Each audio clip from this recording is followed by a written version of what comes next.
Consciously Creating Circumstances, written by George W. Plummer in 1937.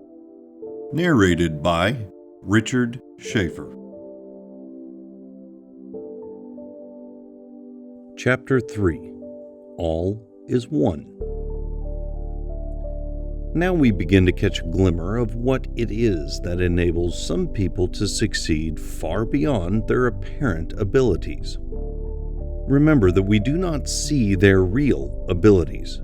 Perhaps some of those whom we may have envied or called lucky have got a hold of this great truth that is beginning to unfold to us in our study of the invisible causes of visible effects.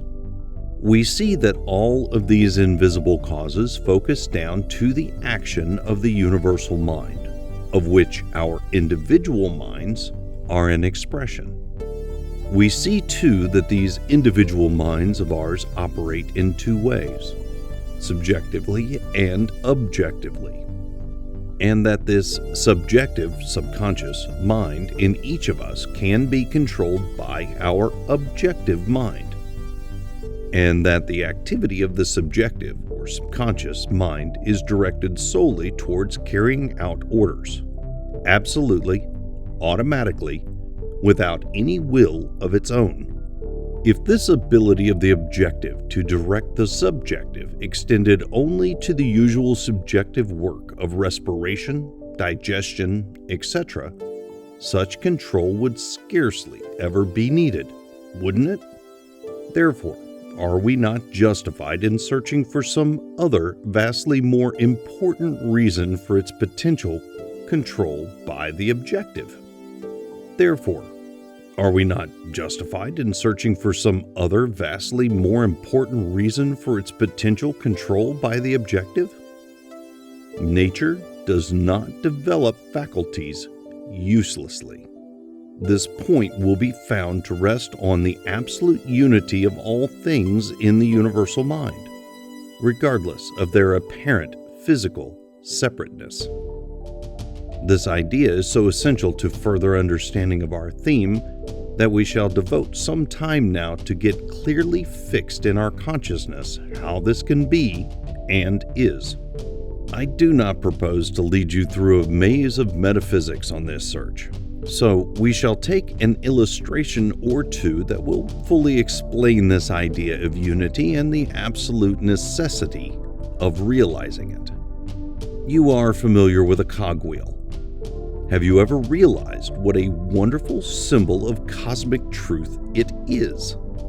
Probably not, for we do not ordinarily look for symbols in such commonplace articles. The cogwheel has its hub, spokes, rim, and teeth. Now, let the hub represent the universal mind. Let each spoke represent a human being, a race, a nation. Call the rim the cycle of life. Let the teeth on the rim represent the individual incidents and experiences of life. First, to engage our attention is the fact that all the spokes have their common origin in the hub, the universal mind. The next thing is that in common center of origin, each of the spokes contacts and is part of the central hub. Likewise, in the universal mind, all men, races, and nations are one, and a part of each other. But as each spoke goes out towards the rim, towards the cycle of life, it becomes seemingly separated, and the place where each touches the rim is far apart from its neighbor. I say seemingly separated, for in reality, each spoke joins each other spoke in the hub, and each is a part of the whole wheel. Human spokes in the wheel of life too often entertain the false idea that they are separate, that individuality means to be different from each other. Right here is where the human error begins. The coherent United Nations is all-powerful. Groups of men who work in unity become all-powerful. The individual man who thinks himself a law unto himself fails. He has lost his strength in losing his realization of the essential value of unity. Let him recall with Emerson that everything in nature contains all the powers of nature. Everything is made of one hidden stuff. Now, as a cogwheel revolves, each spoke in turn has to bear its own share of weight and strain. And as each tooth is engaged, representing an incident of experience in the cycle of life, so each human spoke has to bear the full force of that experience. And each human spoke also receives the transmitted force of the experiences that every other human spoke bears. Perhaps one human spoke, thinking itself alone, separated from its brethren, deserted, neglected, picked on, feels that it is bearing an undue share of the burden. Really, it is not, for it is simply performing its own share in its own time, obeying the law, bear ye one another's burdens. So much for that illustration. Think it over before going on and realize the actual unity of all seemingly separated things. Now, take a sheet of paper, punch 5 holes in it, and insert your 5 fingers through them. To a person opposite of you, the 5 fingers represent 5 separate things. Each finger seems to have the power of individual motion and seems to be completely separate and apart from its neighbor.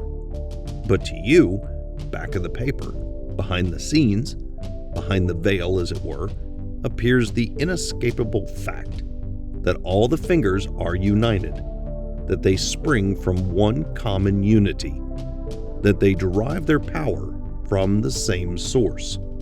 Now, do you get the point involved?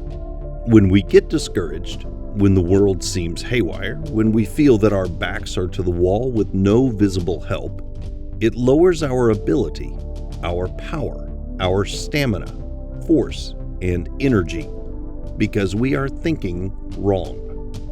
We think we have been cut off from our source.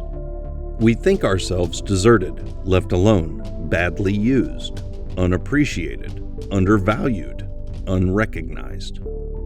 We have forgotten the extremely significant fact that we are one with our Creator, one in the universal mind, one with all the creative power in nature, that we cannot be alone, that we have all the creative and sustaining power in heaven and in earth within us, waiting to be used, when we know how.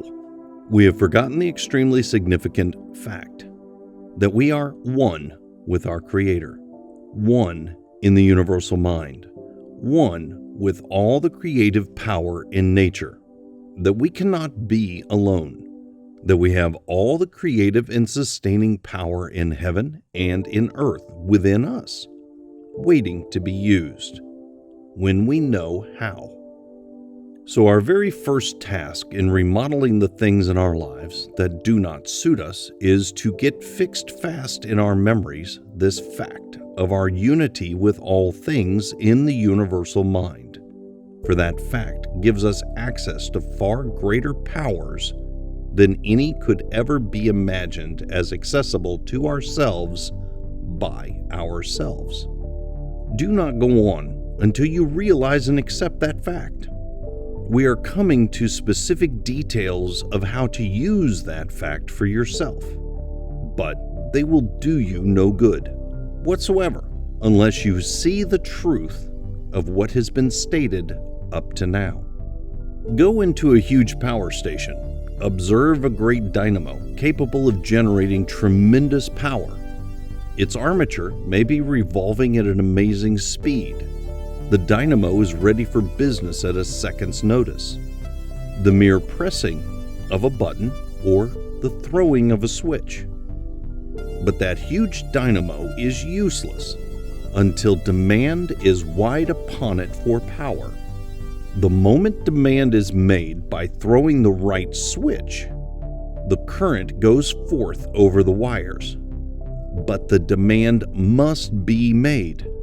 Not a unit of power goes forth until that demand makes it possible. But if you do not know that the dynamo exists, or do not believe it after having been told so, there's no use in telling you how to use it, is there? Now let us bring this picture right home to ourselves. We have the source of power within ourselves, ready for business. But no power will come from it to help us to do the things we wish to do until we recognize its existence and make a call on its power and direct it to the desired purpose. There is a specific way in which we can make that demand, a way in which we can set that power to work for us. It is the greatest power in the world, far greater than any dynamo invented by man. For it is the power that enabled man to invent the dynamo.